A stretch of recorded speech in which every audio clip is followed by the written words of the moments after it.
All right, so let's chat about participatory learning. We're walking through the BOPS lesson plan model, and we're at that middle P, that participatory learning piece. And I'm going to frame it more broadly in active learning terms, and you'll see why in a minute. Active learning is said to include instructional activities that involve students in doing things and thinking about what they're doing. Those are the kinds of actions we want students to have, to take. That's what's useful. That's where the learning happens. That's where their prior experience comes up. That's where their prior education comes up. That's where their personality comes up, the differences in who they are. All those beautiful things kind of come to the surface as they're involved in the doing and the thinking.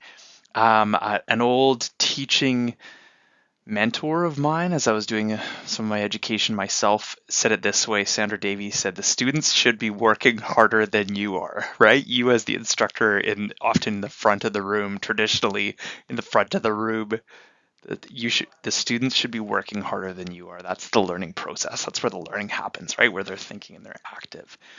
Here's Again, broadly, here's what we're talking about when we talk about active learning in pedagogical terms. There's all these kind of tangents, these things that kind of branch off of this bigger idea of active learning.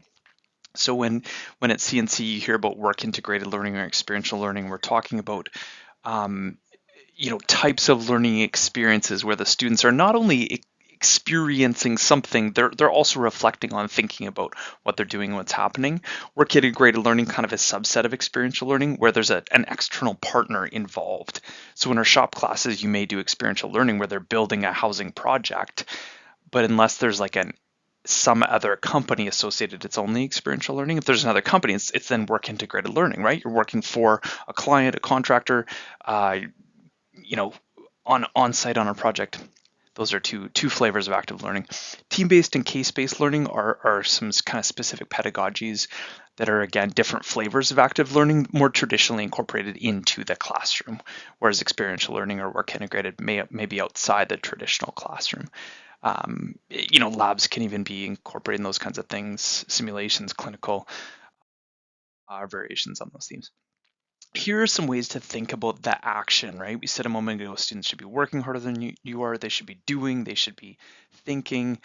It probably looks like any of these things. And this kind of is reflective back on the community of inquiry model we talked about as we talked about engaging students in online learning, synchronously and asynchronously.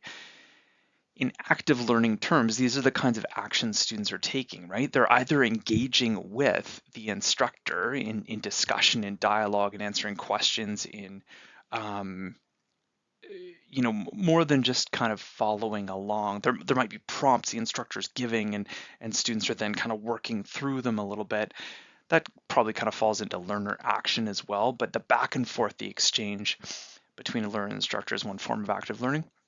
Learner to learner is another form of active learning. I've heard this phrased as um, setting up students as resources for one another, and I love that. I think that's kind of a mature model of learner to learner interaction, is where there's a collaboration happening there as resources for one another.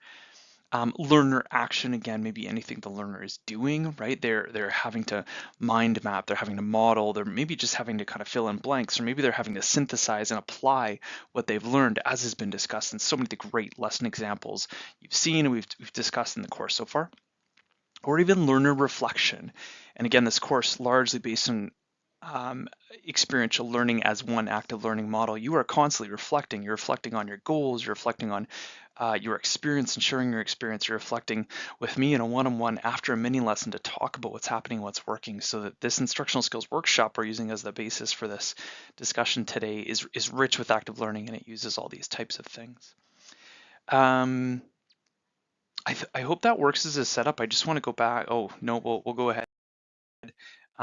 These are the resources again. So again, I love that communication from Sandra Davie, that quote, students should be working harder than you are. There's lots of ways to have them doing that, but as they're active, involved in doing and thinking, that's where the connections are made and made well in the mind of the learner. So this is all a very student-centered model. And as you begin to adopt BOPS into your practice through this mini lesson and beyond, we hope you make much of that middle P and do some good, rich participatory learning for the students. Think about how they can be working harder than you are, how they can be doing the learning and owning it for themselves. Cheers.